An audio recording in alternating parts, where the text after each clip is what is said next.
Assalomu alaykum, hurmatli tomoshabinlar. Bugun juda muhim mavzuni gaplashamiz. Pensionerlarni tekshirishyapti. Xonadonma-xonadon yurib holatni o'rganishyapti. Kimning uyida kim yashayapti? Daromad bormi? Yordamga haqiqatan ehtiyoj bormi? Shular tekshirilyapti. Bu ma'lumot har bir oilaga tegishli. Chunki ko'pchilikning uyida pensioner bor. Ota-ona, bu bobo, nogironligi bor qarindosh, yolg'iz yashaydigan keksalar. Men bugun sizga tushunarli qilib aytaman. Nimadan qo'rqish kerak? Nimadan qo'rqmaslik kerak? Yordamni yo'qotmaslik uchun nima qilish kerak? Tekshiruvchilar kelganda qanday gapirish kerak? Qanday hujjatlarni tayyorlab qo'yish kerak? Iltimos, hozirroq kanalga obuna bo'ling, videoga like bosing. Chunki bunday ma'lumotni vaqtida bilgan odam ko'p muammodan qutuladi. Oldin ko'pchilik ijtimoiy yordam, moddiy yordam, nafaqa yoki kompensatsiya masalasida asosan mahalla orqali murojaat qilardi. Mahalla raisi, xotin-qizlar faoli, hokim yordamchisi yoki ijtimoiy xodim oilaning ahvolini ko'rib, hujjatlarni yig'ishga yordam berardi. Ko'p hollarda odamlar mahalla biladi-ku, biz kambag'almiz, yordam berishadi deb o'ylardi. Ba'zan hujjatlar to'liq tekshirilmasdi, ayrim ma'lumotlar eski bo'lib qolardi. Oila tarkibi o'zgargan bo'lsa ham vaqtida yangilanmasdi. Hozir esa tizim ancha qattiqlashgan. Davlat yordami kimga berilayotganini, u odam haqiqatan ehtiyojmand yoki yo'qmi? Oilasida qo'shimcha daromadi bormi? Farzandlari yordam berayaptimi? Uyda ishlaydigan odam bormi? Nomida mashina. Boshqa ko'chmas mulk bormi? Kreditga olingan katta xaridlar bormi? Bank kartasiga doimiy pul tushyaptimi? Shular ko'proq tekshirila boshladi. Bu degani hamma pensionerdan yordamni olib qo'yishadi degani emas. Men buni alohida ta'kidlayman. Tekshiruvning maqsadi hammani jazolash emas. Yordamni haqiqatan muhtoj odamga yetkazish. Lekin muammo shundaki, ko'p pensionerlar va ularning farzandlari qoidalarni bilmagani uchun oddiy xatolar sababli yordamdan vaqtincha mahrum bo'lib qolishi mumkin. Masalan, bu yolg'iz yashaydi, pensiyasi 900 ming so'm, o'zi kasal, doriga oyiga 400 ming so'm ketadi. Lekin ro'yxatda uning uyida o'g'li ham turadi. O'g'li esa aslida Rossiyada yoki Toshkentda ishlaydi. Tekshiruv paytida hujjatda uyda mehnatga layoqatli farzand bor deb chiqsa, tizim oilani uncha ehtiyojmand emas deb baholashi mumkin. Bu yerda buning aybi yo'q. Lekin oila tarkibi vaqtida to'g'rilanmagan. Yana bir misol, boboning nomida eski Nexia bor. Mashina 20 yillik deyarli yurmaydi, lekin hujjatda avtomobil borligi ko'rinadi. Agar yordam turi shartlarida transport vositasi alohida baholansa, mulk bor deb qaralishi mumkin. Shuning uchun tekshiruvchilar kelganda bu mashina ishlamaydi, sotishga ham yaramaydi deb og'zaki aytish yetmaydi. Agar kerak bo'lsa, texnik holatini tasdiqlovchi ma'lumot foydalanilmayotgani, qarovsiz turgani yoki haqiqiy qiymati pastligi bo'yicha izoh berish kerak bo'ladi. Birinchisi, yolg'iz yashaydigan pensionerlar. Agar pensioner haqiqatan yolg'iz yashasa, lekin ro'yxatda farzandi, kelini, nabirasi yoki boshqa qarindoshi yozilgan bo'lsa, bu katta muammo tug'dirishi mumkin. Chunki tekshiruvda uyda kim ro'yxatda turishi, kim real yashashi, kim daromad topishi alohida ahamiyatga ega bo'ladi. Yolg'iz yashaydigan odamning holati boshqa. 3-4 nafar mehnatga layoqatli odam ro'yxatda turgan xonadonning holati boshqa. Ikkinchisi, yordam olayotgan oilada ishlaydigan farzandlar bo'lsa, masalan, onaxon 1 million 100 ming so'm pensiya oladi. Uyda o'g'li, kelini va 2 nabirasi bor. O'g'li rasmiy ishlamaydi, lekin kunlik ishga chiqadi, kelini uyda. Tekshiruvchilar kelganda hech kim ishlamaydi deyish xavfli. Chunki keyin bank kartasiga pul tushgani, soliq tizimida biror daromad ko'ringani yoki mahallada o'g'li ustachilik qiladi degan ma'lumot chiqib qolsa, yolg'on ma'lumot bergan deb baholanishi mumkin. Yaxshisi holatni to'g'ri tushuntirish. Doimiy ish yo'q, daromad barqaror emas, oyiga taxminan qancha topadi, qaysi kunlari ishlaydi, xarajatlar qanchaligi aniq aytilgani ma'qul. Uchinchisi, nomida mulk bor pensionerlar. Mulk deganda faqat kattacha uy yoki yangi mashina emas. Yer uchastkasi, ikkinchi uy, do'koncha, ijaraga berilgan xona, chorva, issiqxona, tadbirkorlik guvohnomasi. Bank omonat ham ko'rilishi mumkin. Agar pensionerning nomida mulk bor, lekin u mulkdan daromad kelmayotgan bo'lsa, buni hujjat bilan isbotlash kerak bo'ladi. Masalan, eski uy qulab tushgan, lekin kadastrda bor yoki yer bor. Lekin suv yo'q, ekin ekilmaydi. Bularning hammasi izoh talab qiladi. 4-nogironligi bor pensionerlar va ularning parvarishlovchilari. bu toifadagi odamlar yordamga ko'proq haqli bo'lishi mumkin. Lekin ularda ham hujjat masalasi juda muhim.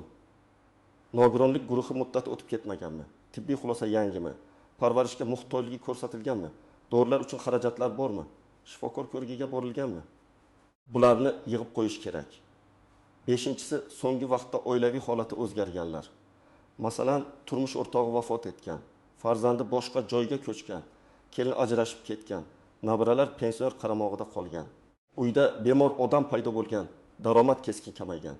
Bunday o'zgarishlar hujjatlarda aks etmasa, tizim eski ma'lumot bo'yicha qaror chiqarishi mumkin. Endi men muhim narsani aytaman. Agar sizning holatingiz toza bo'lsa, hujjatlaringiz joyida bo'lsa, daromadingizni yashirmagan bo'lsangiz, tekshiruvdan qo'rqmasligingiz kerak. Tekshiruvchilar kelishi o'z-o'zidan yordamni olib qo'yishadi degani emas. Ular xonadon sharoitini ko'rishi, savol berishi, ma'lumotlarni solishtirishi mumkin. Masalan, pensioner ayol 270 ming so'm pensiya oladi. Uyda yolg'iz yashaydi. Farzandlari boshqa viloyatda, muntazam yordam bermaydi. Uy eski, gaz va elektr xarajatlari bor. Dorilar qimmat. Hujjatda ham o'zi yolg'iz ko'rsatilgan. Ortiqcha mulki yo'q. Bunday holatda tekshiruvdan qo'rqishga asos yo'q. Aksincha, tekshiruvchilar real sharoitni ko'rib, yordam davom etishi yoki qo'shimcha yordam masalasini ko'tarishi mumkin. Yana bir holat. Boboning 2 farzandi bor, lekin ikkalasi ham alohida ro'yxatda alohida yashaydi. Boboning pensiyasi 1 million 200 ming so'm. Uyda faqat o'zi va kasal turmush o'rtog'i bor. Farzandlar ba'zan oziq-ovqat olib keladi, lekin doimiy ta'minlamaydi. Agar buni yashirmasdan, bolalarim bor, lekin ularning ham oilasi bor, doimiy pul bermaydi. Oyiga 1-2 marta oziq-ovqat olib keladi deb tushuntirilsa, bu normal holat. Tekshiruvchilar farzand borligini ko'rsa ham darhol yordam kerak emas demaydi, lekin real yordam miqdorini tushunishga harakat qiladi. Men amaliyotda eng ko'p uchraydigan xatolarni ko'p ko'rganman. Birinchi xato, kelishsa uyga kiritmayman deyish. Bu noto'g'ri. Albatta siz har qanday begona odamni tekshirishingiz kerak. Kimligini so'rang. Guvohnomasini ko'ring. Qaysi tashkilotdan kelganini biling. Lekin agar ular haqiqatan mas'ul xodimlar bo'lsa, ularni umuman kiritmaslik, gaplashmaslik, qo'pol muomala qilish keyinchalik holatni o'rganish imkoni bo'lmadi degan salbiy xulosaga olib kelishi mumkin. Ikkinchi xato, daromadni butunlay yashirish. Masalan, pensionerning o'g'li oyiga 2 million so'm topadi. Lekin oila hech qanday daromad yo'q deydi. Keyin bu ma'lumot boshqa manbadan chiqsa, ishonch yo'qoladi. Daromadni aytish yordam avtomatik to'xtaydi degani emas. Muhim daromad yetarlimi yoki yo'qmi? Agar uyda 6 kishi bo'lsa, 2 million so'm daromad yetmasligi mumkin. Shuning uchun haqiqatni aytib, xarajatlarni ham ko'rsatish kerak. Uchinchi xato, hujjatlarni yangilamaslik. Pasport ma'lumotlari, ro'yxat, oila tarkib nogironlik hujjati, vafot etganlik guvohnomasi, ajrim hujjati, aliment masalasi, kadastr ma'lumotlari, pensiya miqdori, ish haqi ma'lumotnomasi, bularning hammasi dolzarb bo'lishi kerak. Hamma biladi-ku degan gap hujjat o'rnini bosmaydi. To'rtinchi xato, birovning kartasidan foydalanish. Masalan, farzand chet elda ishlaydi va pulni onasining kartasiga jo'natadi. Onaxon esa ijtimoiy yordam oladi. Tizimda onaxon kartasiga har oy 3,5 million so'm tushayotgani ko'rinishi mumkin. Aslida bu pul onaxonning daromadi emas, balki farzandning oilasiga, qurilish xarajatiga yoki qarz yopishga kelgan bo'lishi mumkin. Lekin izoh bo'lmasa, bu pul pensionerning daromadi sifatida talqin qilinishi ehtimoli bor. Shuning uchun bunday holatda pul o'tkazmalarining maqsadini tushuntirish, imkon bo'lsa alohida karta ishlatish. Qarindoshlar o'z mablag'ini o'z kartasida yuritishi ma'qul. 5-xato. Uy sharoitini sun'iy ko'rsatish. Ba'zilar tekshiruv keladi deb televizorni yashiradi. Muzlatgichni olib chiqadi, yangi gilamni yig'ishtiradi. Men bunday qilishni maslahat bermayman. Chunki maishiy texnika borligi har doim boylik degani emas. Televizor 10 yil oldin olingan bo'lishi mumkin. Muzlatgich qarindosh bergan bo'lishi mumkin. Yolg'on holat yaratishdan ko'ra bor narsani to'g'ri tushuntirish yaxshiroq. Agar xonadoningizga mahalla vakili, ijtimoiy xodim yoki boshqa mas'ul odamlar kelsa, avvalo xotirjam bo'ling. Men tavsiya qiladigan birinchi qadam ularning kimligini aniqlang. Ism, familiyasini so'rang, lavozimini so'rang, qaysi masala bo'yicha kelganini so'rang. Agar guvohnoma bo'lsa, ko'rsatishini iltimos qiling. Bu sizning huquqingiz. Buni qo'pollik bilan emas, muloyim ayting. kechirasiz. Xavfsizlik uchun kimligingizni bilib olaylik. Ikkinchi qadam, suhbatda aniq gapiring. Yaxshi yashayapmiz yoki juda yomonmiz degan umumiy gaplar yetarli emas. Masalan, pensiyam 1 million so'm, shundan 300 ming so'm to'g'ri. 200 ming so'm kommunal, 400 ming so'm oziq ovqatga ketadi. Qolganiga boshqa xarajatlar chiqadi deb aytsangiz, holat aniq ko'rinadi. Uchinchi qadam, uyda kim yashashini to'g'ri ayting. Ro'yxatda kim bor, real kim yashaydi, kim vaqtincha ketgan, kim boshqa joyda ishlaydi, kimning o'z oilasi bor, bularni yashirmang. Agar farzandingiz ro'yxatda bo'lib, aslida boshqa viloyatda yashasa, buni tasdiqlovchi hujjat yoki izoh tayyorlang.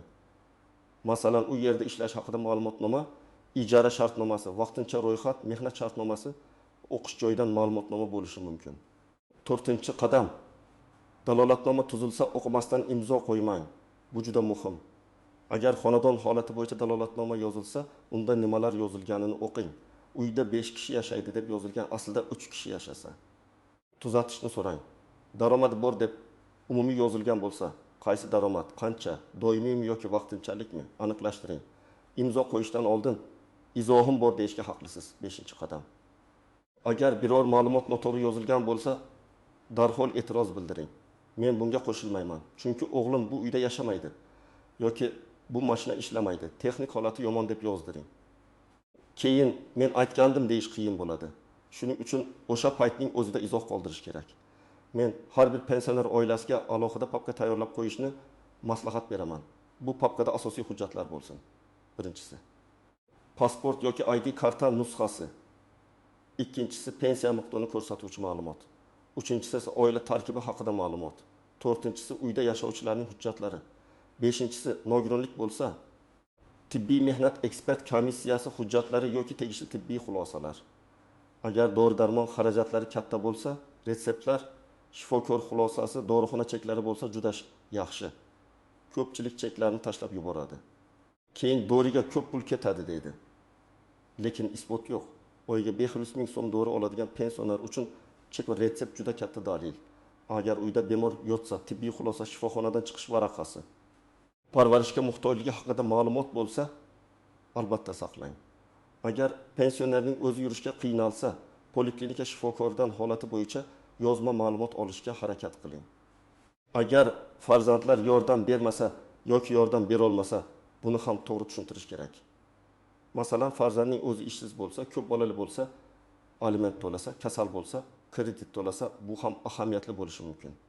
Albatta, davlat farzandingiz bor ekan bo'ldi deb qarashi shart emas, lekin farzandlarning real imkoniyati ham o'rganilishi mumkin. Agar kommunal qarzlar bo'lsa, elektr, gaz, suv, chiqindi to'lovi bo'yicha kvitansiyalarni ham saqlang. Chunki bu oilaning moliyaviy og'irligini ko'rsatadi. Masalan, pensioner 1 million so'm pensiya olsa, qishda gaz va elektrga 300-400 ming so'm ketayotgan bo'lsa, bu muhim ma'lumot. Endi ko'pchilik tushunmaydigan nozik jihatlarni aytaman. Birinchi nozik masala, ro'yxatda turish bilan real yashash bir xil emas. Lekin tizim ko'pincha avval hujjatga qaraydi. Shuning uchun u bu yerda yashamaydi deyish yetarli bo'lmasligi mumkin. Ro'yxatdan chiqarish, vaqtincha ro'yxatga qo'yish, yashash joyini rasmiylashtirish kabi ishlarni vaqtida qilish kerak. Ikkinchi nozik masala, bank kartasiga tushgan pul. Hamma pul daromad emas, lekin tushuntirilmasa daromadga o'xshab ko'rinadi. Masalan, qarindosh to'y uchun pul yuborgan, farzand davolanish uchun yuborgan, qo'shni qarzini qaytargan, bu doimiy daromad emas. Lekin har oy bir xil summada pul tutsa savol tug'iladi. Shuning uchun pensionerning kartasidan butun qarindoshlar oilaviy hisob-kitob uchun foydalanmasin. Uchinchi nozik masala, chet eldagi farzand. Ko'p tekshiruvlarda farzandi chet elda ishlarkan, demak pul yuboradi degan taxmin bo'lishi mumkin. Lekin hamma chet eldagi odam ko'p pul topmaydi. Ba'zisi patent, ijara, oziq-ovqat, qarz bilan yuradi. Agar farzand haqiqatdan yordam bermasa yoki juda kam yordam bersa, buni tushuntirish kerak. Lekin umuman yordam bermaydi deb aytib, keyin kartaga har oy pul tushib tursa, bu muammo. To'rtinchi nozik masala, uyda ta'mir bo'lsa. Tekshiruvchilar yangi deraza, yangi eshik, kafel, maishiy texnika ko'rsa, demak sharoiti yaxshi deb o'ylashi mumkin.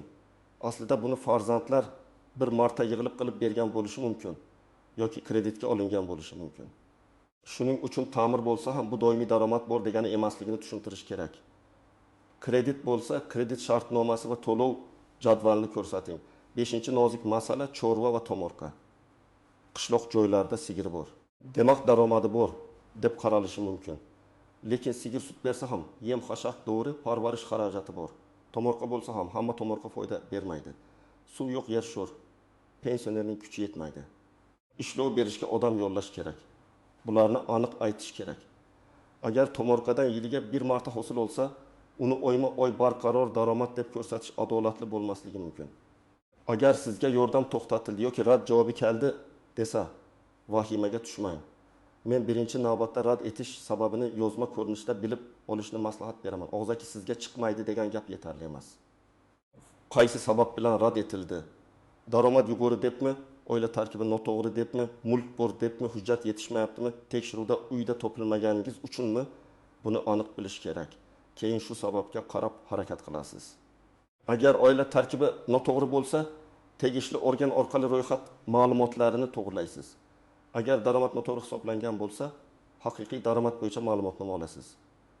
Agar farzand ro'yxatda turib, boshqa joyda yashasa, uning yashash yoki ishlash joyidan tasdiq olib kelasiz. Agar tibbiy holat hisobga olinmagan bo'lsa, shifokor xulosalarini qo'shasiz. Shundan keyin qayta murojaat qilish kerak. Murojaatni his-tuyg'u bilan emas, aniq faktlar bilan yozing. Aniq faktlar bilan yozing. Masalan, men falon manzilda yashayman. Pensiyam falon so'm. Falon shaxs ro'yxatda bo'lsa-da, amalda boshqa manzilda yashaydi. Daromadimiz oyga falon so'm. To'g'ri xarajatlari falon so'm. Shu sababli oilamizning holatini qayta o'rganib chiqishingizni so'rayman. Mana shunday yozilgan arza ko'proq natija beradi. Agar siz arza yozishni bilmasangiz, mahalladagi mas'ul xodimdan yordam so'rang. Tuman ijtimoiy himoya bo'limiga murojaat qiling. Kerak bo'lsa yuridik maslahat oling. Eng muhimi, og'zaki tortishuv bilan cheklanib qolmang. Har bir murojaatni yozma qiling. Qabul qilingan sanasini belgilang, nusxasini saqlang. Men sizga aniq reja beraman. Birinchi ish, uyda ro'yxatda kimlar turganini tekshiring. Pensioner bilan birga kim ro'yxatda, kim aslida yashamaydi, kim vaqtincha ketgan. Buni aniqlang. Agar noto'g'ri ma'lumot bo'lsa, rasmiy to'g'rilash yo'lini boshlang. Ikkinchi ish, daromadlarni hisoblang. Pensiya qancha, ish haqi bormi, nafaqa bormi, aliment bormi, ijara bormi, chet eldan pul keladimi? Kunlik daromad bormi? Keyin xarajatlarni ham yozing. Oziq-ovqat, dori, kommunal, transport, qarz, kredit, davolanish, bolalar xarajati. Tekshiruvda pul yetmaydi deyishdan ko'ra yozib ko'rsatish kuchliroq. Uchinchi ish, hujjatlar papkasini tayyorlang. Pasport nusxalari, pensiya ma'lumoti, tibbiy hujjatlar, cheklar, kommunal to'lovlar, kredit shartnomalari, farzandlar boshqa joyda yashashi bo'yicha ma'lumotlar hammasini bir joyga yig'ing. Tekshiruv kelgan kuni shoshib qidirib yurmaslik kerak. 4-ish, mahalla bilan aloqani uzmang. Ba'zilar mahallaga bormayman, baribir foydasi yo'q deydi. Bu noto'g'ri. Mahalla sizning real holatingizni bilishi kerak. Agar pensioner kasal bo'lsa, yolg'iz bo'lsa, uydan chiqolmasa, bu haqida mahallaga aytilsin. Chunki keyin xulosa berishda ular ham ma'lumotga tayanadi. 5-ish, tekshiruvchilarga oldindan tayyor javoblar emas, to'g'ri ma'lumot bering. Men yana qaytaraman. Yolg'on eng katta xavf. Daromad kam bo'lsa, kamligini isbotlang. Xarajat ko'p bo'lsa, ko'pligini ko'rsating. Farzand bor, lekin yordam bermasa, sababini tushuntiring. Mulk bor, lekin daromad keltirmasa, dalil keltiring. 6-ish, pensionerning o'zini yolg'iz qoldirmang. Ko'p keksalar savollarga hayajon bilan noto'g'ri javob berib qo'yadi. Masalan, bolalaringiz yordam beradimi desa, uyalib, ha, yordam beradi deydi. Aslida oyiga bir marta non bilan dori olib keladi. Tekshiruvchi esa buni doimiy ta'minot deb tushunishi mumkin. Shuning uchun farzandlar yoki yaqin qarindoshlar bunday suhbatda yonda bo'lsa, holat aniqroq tushuntiriladi. Bir oilani tasavvur qilaylik. Onaxon 72 yoshda, pensiyasi 950 ming so'm. Uyda o'zi va nogiron nabirasi yashaydi. Ro'yxatda esa qizi ham bor, lekin qizi boshqa tumanda turmushga chiqqan. Tekshiruvda hujjatga qarab, uyda mehnatga layoqatli qizi bor deb xulosa qilinsa, yordam kamayishi yoki rad bo'lishi mumkin. To'g'ri harakat nima? Qizning boshqa joyda yashashini tasdiqlash, oila tarkibini yangilash, nabiraning nogironlik hujjatlarini qo'shish, onaxonning dori xarajatlarini ko'rsatish. Shunda real holat ochiladi. Ikkinchi misol. boboning nomida avtomobil bor. Lekin mashina o'g'liga berilgan, hujjat boboning nomida qolgan. Boboga yordam kerak bo'lganda tizimda avtomobil egasi bo'lib chiqadi. Bu yerda oila oldindan hujjatni to'g'rilash kerak edi. Agar mashina haqiqatdan o'g'il foydalanayotgan bo'lsa, rasmiylashtirish masalasini hal qilish kerak. Aks holda boboning ehtiyojmandligi noto'g'ri baholanishi mumkin. 3-misol. Pensioni ayolning kartasiga har oy chet eldan 2 million so'm tushadi. Tekshiruvchilar buni daromad deb ko'rishi mumkin.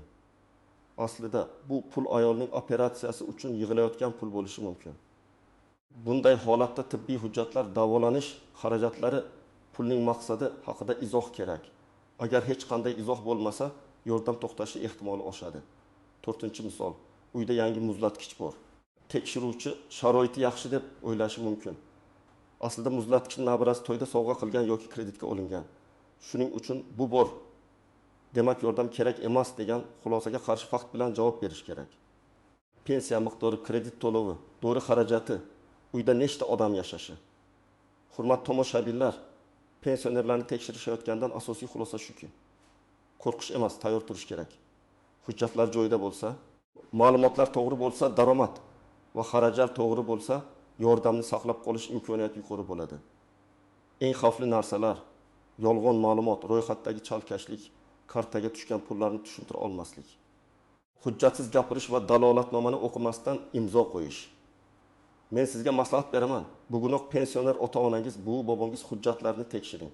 Kim ro'yxatda, kim yashaydi, pensiya qancha, xarajat qancha. Dori cheklaringiz bormi? Hammasini tartibga keltiring. Tekshiruv kelgandan keyin emas, tekshiruv kelmasdan oldin tayyor bo'ling. Agar sizning mahallangizda ham xonadonma-xona yurib tekshiruv bo'layotgan bo'lsa, izohlarda yozing. Qaysi hudud, nimalarni so'rashdi, qanday hujjat talab qilishdi. Boshqa odamlar ham tajribangizdan foyda oladi. Videoga like bosing, kanalga obuna bo'ling, yaqinlaringizga yuboring. Chunki bitta to'g'ri ma'lumot pensionerining yordamdan mahrum bo'lib qolishining oldini olishi mumkin.